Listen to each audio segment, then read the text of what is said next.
میں اس تفصیل میں اب نہیں جاؤں گا کہ ایکشن کمیٹی نے کون سے مطالبات رکھے ہیں اور حکومت جو ہے وہ کیا بات کر رہی ہے، لیکن میں یہ چاہتا ہوں کہ پہلی فرصت میں اب یہ کام ہونا چاہیے کہ یہ لوگ ٹیبل پر بیٹھیں۔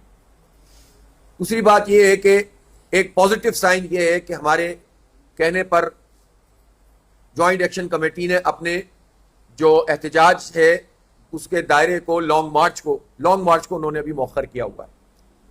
اسے ہم پازیٹو سائن سمجھتے ہیں اور ہم یہ سمجھتے ہیں کہ یہ وہ پہلا نقطہ ہے جس پر بات چیت شروع ہو سکتی ہے۔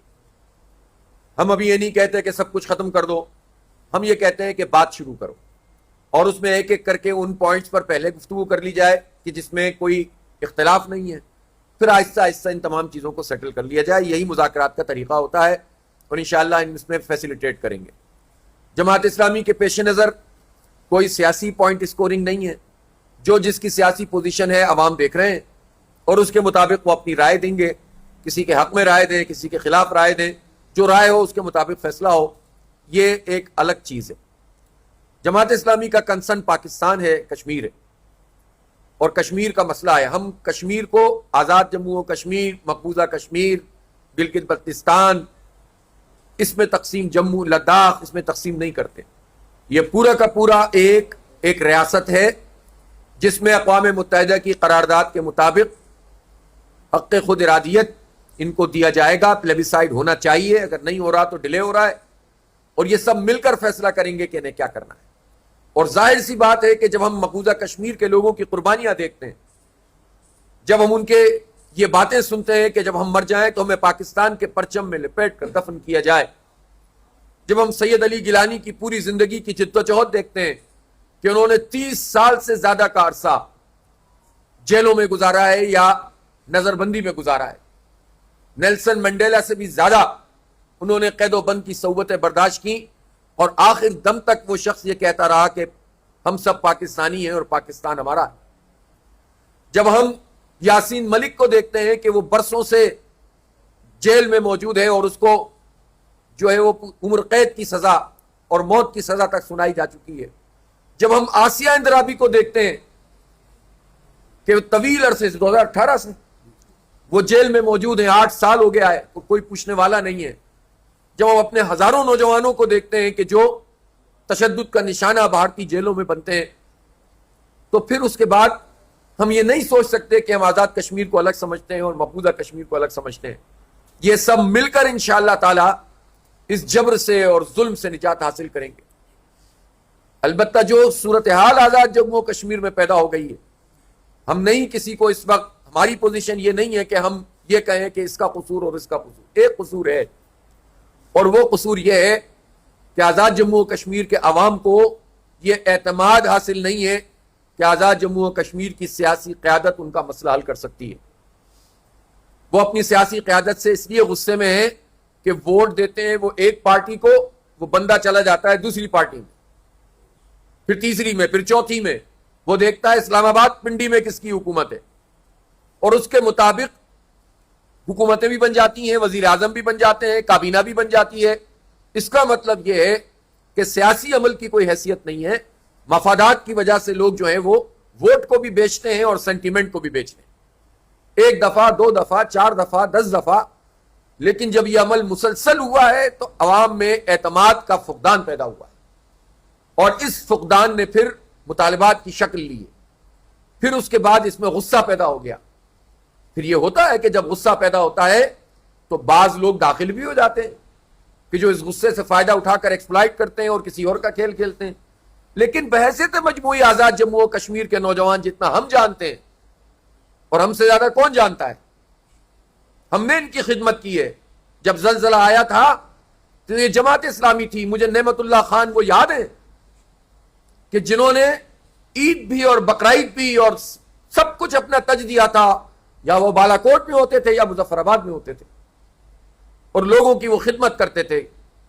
ہم جانتے ہیں کہ ایک ایک گاؤں میں پاکستان کے چپے چپے میں کشمیر کے شہداء موجود ہیں۔ جماعت اسلامی سے زیادہ کون جانتا ہے کشمیر کے عوام کو، اور ہم جانتے ہیں کہ یہ کبھی اینٹی پاکستان نہیں ہو سکتے۔ ہاں، کبھی غصے میں کوئی بات منہ سے نکل سکتی ہے تو اس مسئلے کو ریزالو کرنا چاہیے، اور میں کشمیر کے نوجوانوں سے خاص طور پر اگر یہ میڈیا ہماری ان باتوں کو ان تک پہنچائے تو یہ کہنا چاہتا ہوں کہ نوجوانوں، یہ پاکستان تمہارا ہے، تمہارے لیے کھلا ہوا ہے، اس کی جامعات کھلی ہوئی ہیں، اس کے دفاتر کھلے ہوئے ہیں، اس کی زمینیں کھلی ہوئی ہیں، کوئی تمہیں ہم سے الگ نہیں کر سکتا۔ اس لیے پاکستان کے حوالے سے یہ سوچو اور کشمیر کے شہداء کا سوچو۔ کتنے لوگ ایسے ہیں کہ جن کی آدھی فیملی مقبوضہ کشمیر میں ہے اور آدھی یہاں آزاد کشمیر یا پاکستان میں موجود ہے۔ کتنے لوگ ایسے ہیں کہ جن کے پیارے تہاڑ جیل میں موجود ہیں۔ کتنے، تو ان سے ہماری کیا دوری ہے؟ ہم کیوں اس بات پر کہ ہمارا یہ مطالبہ پورا نہیں ہوا، وہ مطالبہ پورا نہیں ہوا، تو غصہ ہم پاکستان سے کرنے لگے یا کشمیر کاز کو کوئی نقصان پہنچنے لگے؟ تو نوجوانوں یہ مت کرنا، کبھی بھی کسی کے ہاتھ میں مت کھیلنا۔ اور میں لیڈرشپ سے بھی کہنا چاہتا ہوں، جوائنٹ ایکشن کمیٹی ہماری ثالثی کی حیثیت پاکستان کے فریم ورک میں ہے اور مقبوضہ کشمیر کے شہداء کے خون کے فریم ورک میں ہے۔ اس کے علاوہ ہمارا کوئی تعلق نہیں ہے کسی کمیٹی سے۔ وہ فریم ورک قبول کریں گے تو انشاءاللہ ہم ہر ممکن کوشش کریں گے کہ یہ مسئلہ بغیر خون بہائے حل ہو جائے۔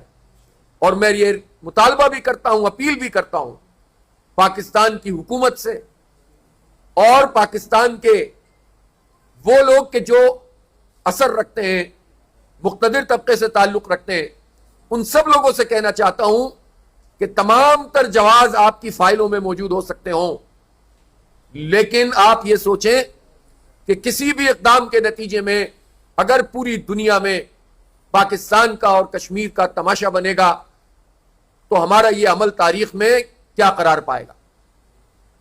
تو ہم تاریخ میں اپنا نام کس طرح لکھوانا چاہتے ہیں؟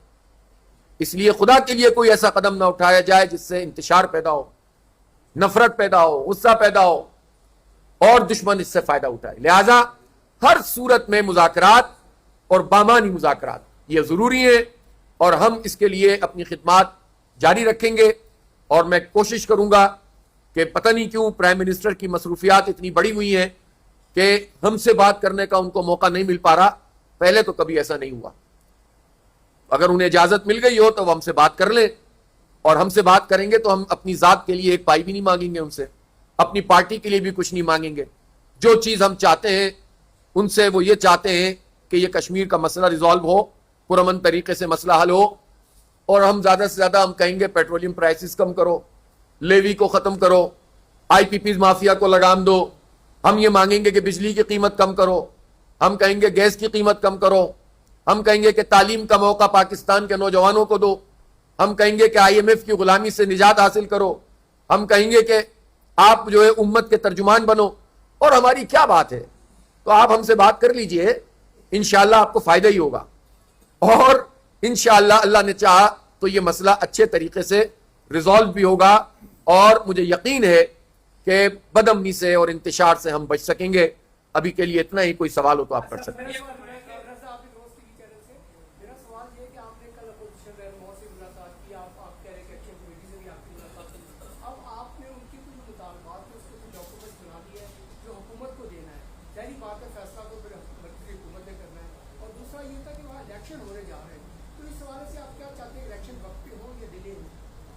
اچھا، ظاہر ہے کہ جو مطالبات ہیں وہ بھی، اس کی بھی ایک فہرست بن گئی ہے، اور جب ہماری حکومت سے بات ہوگی تو ان کی طرف سے بھی کوئی چیز ہوگی، اور ہم یہ چاہیں گے کہ اس کو، اگر تو حکومت اس قابل ہو کہ ہمیں بیچ سے نکال کر وہ خود سے کچھ کرنا چاہتی ہے تو سو بسم اللہ، ہمیں کیا مسئلہ ہے، مسئلہ حل ہونا چاہیے۔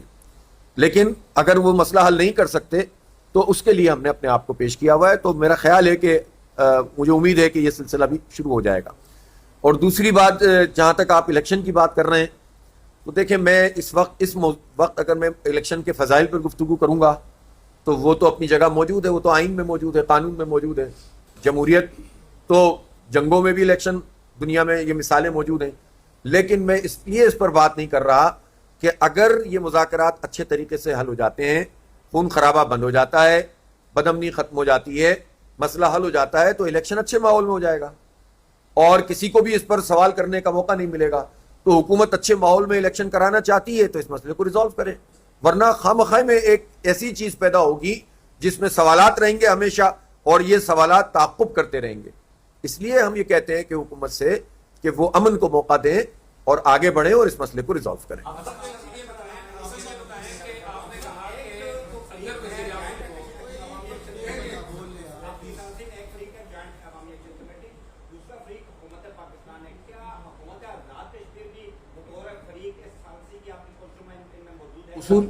اصولی طور پر تو آزاد جموں و کشمیر کی حکومت کو ہی رول پلے کرنا چاہیے اور کرنا چاہیے تھا. بدقسمتی سے انہوں نے اپنے پورے کنڈکٹ سے ان پارٹیوں نے اپنے آپ کو اس قابل نہیں چھوڑا ہے کہ وہ ان پر کوئی اعتماد کر سکے. اس کے باوجود ہم یہ چاہیں گے کہ جو بھی دیکھیں نا, ہمیں بھی اپنی حکومت سے بہت سارے اختلافات ہیں. ہم بھی انہی پریس کانفرنسوں میں کہتے ہیں اور کہتے رہیں گے کہ یہ فارم 47 کی حکومت ہے. ہم بھی کہتے ہیں کہ ان کی نمائندگی پراپر نہیں ہے, لیکن حکومت ہوتی ہے تو بات تو اسی سے کرنی ہے نا. تو اسی طرح سے آزاد جموں و کشمیر کی حکومت ایک اسٹیک ہولڈر اس لیے ہے کہ وہ حکومت ہے, اس لیے نہیں ہے کہ ان کے لوگوں کی نالائقی ہے کہ جس کی وجہ سے لوگ غصے میں ہیں. تو بحیثیت مجموعی آزاد جموں و کشمیر کی حکومت کے ساتھ ہی معاہدہ ہوگا جو کچھ بھی ہوگا, اور اس میں پاکستان کی گورنمنٹ کا بھی اب حصہ ہوگا, اس لیے کہ بات آگے نکل گئی ہے. اور اسی طرح سے جو بھی ثالثی کا کردار ادا کریں گے ان کا بھی جو ہے وہ پوری طرح سے رول ہوگا. آپ بتائیں پھر اس کے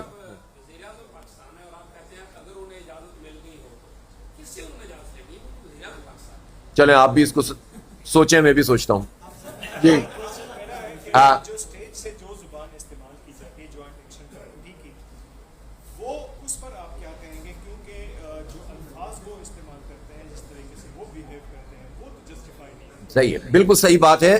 یہ اسی لیے ہمارے مذاکرات اور بات چیت, اب یہ ڈاکٹر خالد محمود صاحب ان سے مل کر آئے, یہ وہاں پر سینئر فرد بھی ہیں, ان کی سب عزت بھی کرتے ہیں اور یہ حق رکھتے ہیں کہ وہ بچوں کو بچہ سمجھ کے ڈانٹ ڈپٹ بھی کریں, اور یہ الحمدللہ سب کے ساتھ ہی کرتے ہیں. تو ڈاکٹر صاحب نے بھی یہی بات کہی ہے کہ دیکھیں اس پر تو ہم کوئی کمپرومائز نہیں کریں گے کہ آپ خدا نہ خواستہ پاکستان کے خلاف یا ایسی چیزوں کے خلاف بات کریں کہ جو قابل قبول نہیں ہے. تو اس کو انہوں نے تسلیم بھی کیا ہے. میں سمجھتا ہوں یہ پیش رفت ہے, اور آپ دیکھ رہے ہوں گے چند دنوں سے ٹون میں تبدیلی بھی ہے, آپ نے محسوس کیا ہوگا, اور نہیں ہے تو اور ہو جائے گی انشاءاللہ. لیکن تھوڑا سا یہاں سے پیش رفت ہوگی تو وہاں سے بھی انشاءاللہ بہت بہتر ہو جائے گا. جی ڈاکٹر صاحب, مکمل طور پر لاک ڈاؤن ہے, سامان تک نہیں جانے دیا جا رہا, تو کیا حکومت پاکستان کو اپنا رول ادا کرنا چاہیے کم سے کم وہاں تک یہ جو ترسیل کا نظام ہے وہ بہتر ہو سکے؟ دوسرا, 80 سال ہو گئے, یعنی 8 دہائیاں گزر گئی اور ہم نے سفارتکاری کے ذریعے آزاد کشمیر اور مسئلہ کشمیر کو دنیا تک پہنچایا, لیکن آج کس کی نالائکی ہے کہ دفتر خارجہ یہ کہہ رہا ہے کہ ہم ایکشن کمیٹی کے ساتھ ہیں, ہندوستان کا دفتر خارجہ, اور یہ 80 سالہ سفارتکاری کہاں ہے اور کس کی ناکامی؟ جو ترسیل کا معاملہ ہے اس پر تو ہم پہلے دن سے یہ بات کہہ رہے ہیں کہ پنجاب حکومت یا وفاقی حکومت کسی بھی صورت میں وہاں اشیاء خورد و نوش کو خاص طور پر اور باقی تمام سامان ترسیل کو نہ روکے. یہ اچھا میسج نہیں ہے. اور آپ اگر یہ سمجھ رہے ہیں کہ اس کے ذریعے سے کوئی پریشر ڈیولپ ہوگا تو یہ اس پریشر کا کوئی فائدہ نہیں ہے, اس سے نقصان ہوگا. عوام کو دشمن کیوں بناتے ہیں؟ آپ پتہ, یہ تو ضروری نہیں نا ہر کوئی جوائنٹ ایکشن کمیٹی کا حامی ہو, تو اس کا تو مطلب ہے کہ آپ تو سبھی کو اپنا دشمن بنا لیں گے, سب کو ان کی طرف دیکھ لیں گے. یہ کوئی سیاسی جو ہے طور پر بھی کوئی اچھا فیصلہ نہیں ہے اگر کوئی بھی سیاسی عمل کو آگے بڑھانا چاہتا ہے. تو میں تو نہیں سمجھتا کہ یہ اس طرح کی چیزوں سے یہ کوئی فائدہ ہوتا ہے. فوری طور پر ان ساری چیزوں کو اوپن کیا جائے اور جو بھی سامان یہاں سے وہاں جاتا ہے وہاں تک عوام تک پہنچنا چاہیے. جہاں تک آپ کے سفارتکاری کی بات ہے, صحیح بات یہ ہے کہ بہت تکلیف ہوتی ہے. موقع دیا گیا ہے تو موقع حاصل کر رہا ہے نا بھارت. بھارت کی پوزیشن تو یہ ہے کہ وہ تو اپنے 6 جہازوں کا جواب ہی آج تک نہیں دے پا رہا. ابھی 3 دن پہلے اس نے باقاعدہ اپنے مرنے والے فوجیوں کو اس نے ڈکلیئر کیا ہے. وہ تو اس پوزیشن پہ کھڑا ہوا ہے اور آئسولیٹ ہوا ہے. ایسے جبھی تو ہم کہہ رہے ہیں بار بار کہ ایسا کیوں موقع پرووائڈ کرتے ہیں کہ جس میں وہاں سے اس طرح کے بیانات آنا شروع ہوں. ہم نے جوائنٹ ایکشن کمیٹی سے بھی یہ بات کہی ہے کہ اگر آپ کی صفوں میں بھی کوئی ایسا فرد موجود ہے خدا نہ خواستہ, تو پھر آپ کی ذمہ داری ہے کہ آپ اسے اپنے سے جدا کریں. اور انشاءاللہ آپ دیکھیں گے کہ اس میں پیش رفت ہو بھی رہی ہے اور ہوگی. اگر کوئی ایسے لوگ ہوں گے جس طرح کے, یعنی بیان بازی میں کمی آئی ہے اور اسی طرح سے موقف میں بھی اس حوالے سے بہتری پیدا ہوئی ہے, تو یہ اسی لیے کہ ہم ان سے کمیونیکیٹ کر رہے ہیں. کمیونیکیٹ نہیں کریں گے تو پھر کیسے آپ جو ہے وہ چیزوں کو بہتر کریں گے؟ تو اس لیے بندوق کے ذریعے سے مسئلے وقتی طور پر اگر حل بھی ہو جاتے ہیں تو نسلوں میں منتقل ہو جاتے ہیں. اور کشمیر کی جو حساسیت ہے وہ ایسی نہیں ہے کہ جس کو آپ کسی اور چیز پر محمول کریں.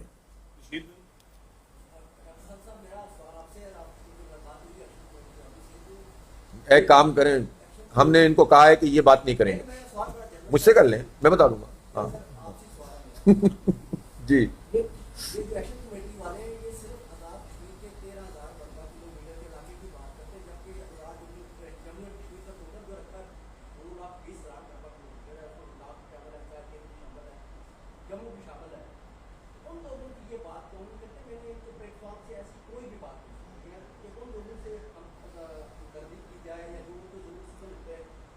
ایک مرتبہ امن کو موقع دیں, پورے آزاد کشمیر کا ہر فرد انشاءاللہ پورے کشمیر کی بات کرے گا, پورے پاکستان کی بات کرے گا انشاءاللہ.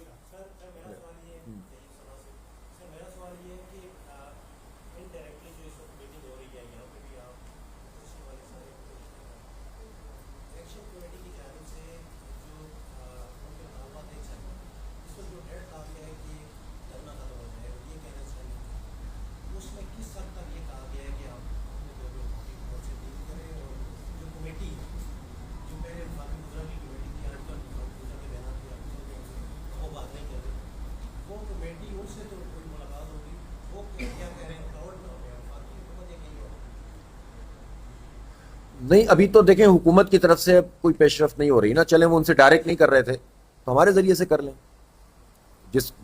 جو آپ کو اچھا لگتا ہے اس کے ذریعے سے کر لیں. لیکن اچھا لگنے سے کچھ نہیں ہوتا, یعنی بات اس کے ذریعے سے ہونی چاہیے جس کا اعتماد دونوں طرف موجود ہو. تو حکومت کو ہی یہ کام کرنا چاہیے, بات چیت کرنی چاہیے. اور دوسری بات آپ نے کیا کہی ہے کہ وہ دھرنا, دیکھیں وہ سب چیزیں بات چیت ہوگی, جب مسئلہ حل ہو جائے گا تو دھرنا بھی ختم ہو جائے گا نا. تو مسئلہ حل ہونا چاہیے نا, دھرنے سے زیادہ مسئلے کا مسئلہ ہے.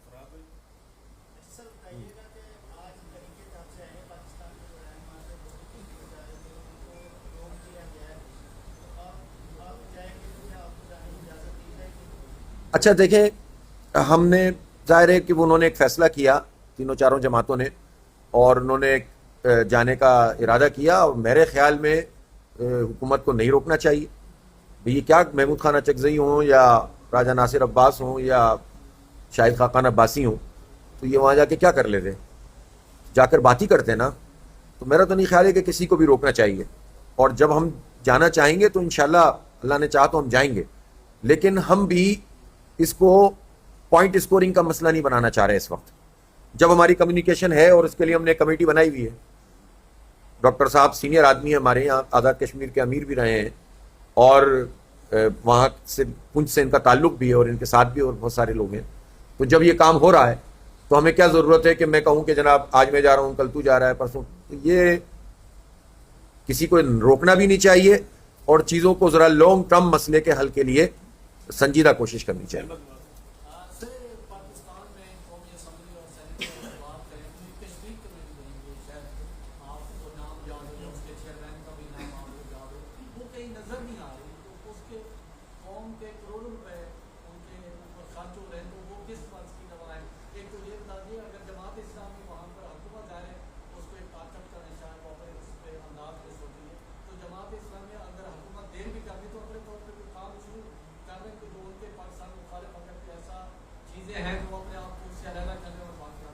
سب کچھ کر رہے ہیں. میں نے تو آپ کو بتایا نا کہ ہماری تو ظاہر پاکستان اور اس کے فریم ورک میں ہی ساری بات ہے. جماعت اسلامی اور کیا کر سکے گی؟ تو اس لیے ہم تو یہ سارے کام کر رہے ہیں. جہاں تک کشمیر کمیٹی کا تعلق ہے, ہم تو ہمیشہ سے یہ کہتے رہے ہیں, ماضی میں بھی جو کشمیر کمیٹیاں رہی ہیں اور اب بھی, کہ ان کی طرف سے وہ پرفارمنس سامنے نہیں آتی جس کا یہ کشمیر کا مسئلہ متقاضی ہے. اور ابھی پچھلے دنوں ہمیں خط موصول ہوا ہے جس میں کشمیر کمیٹی جماعت اسلامی کے دفتر آ کر بات چیت کرنا چاہتی ہے. تو موسٹ ویلکم, وہ آئیں, ہم ان کو بھی بتائیں گے کہ کیا کیا کام کرنے کے ہیں اور کس طرح پوری دنیا میں سفارتکاری کرنی چاہیے. لیکن ظاہر ہے اس مسئلے سے اس کشمیر کمیٹی کا اس طرح کا تعلق نہیں. حافظ صاحب, لاسٹ کوسچن ہے, کراچی کی سڑکوں کی حالت اور دوبارہ کچرا, کل ہی واپس بہت بھیانک کراچی کے بلدیاتی نظام پر جو قبضہ ہے, جنہوں نے کروایا ہے وہی اس کو ختم کروائیں. کراچی کے 3.5 کروڑ عوام پر رحم کریں. کراچی منی پاکستان ہے, کوئی گاؤں آزاد کشمیر ہو، گلگت بلتستان ہو، پنجاب ہو، کے پی ہو، بلوچستان ہو، شہر نہیں، کوئی گاؤں ایسا نہیں ہے جس کے کسی نہ کسی فرد کا تعلق کراچی سے نہ ہو.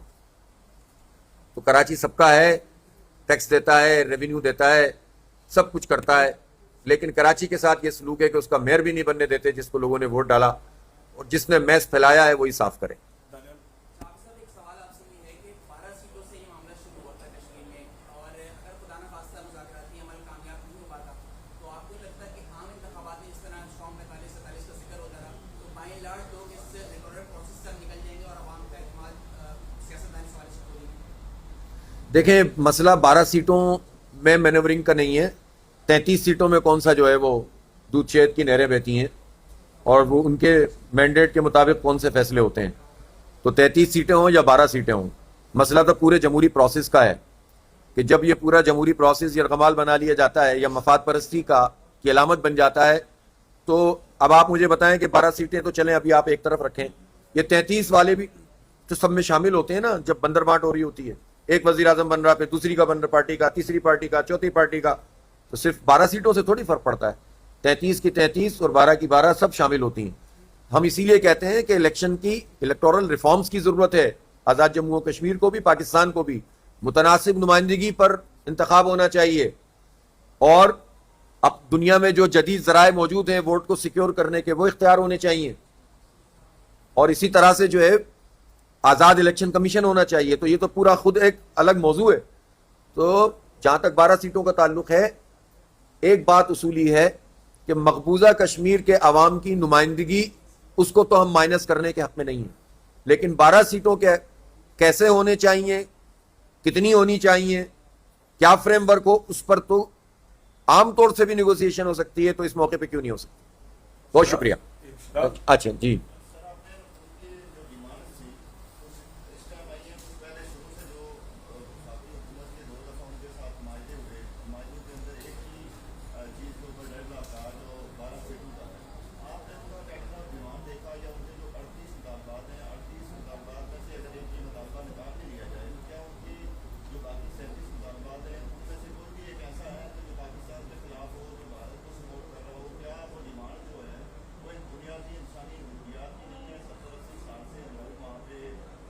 بات سمجھ میں آ گئی.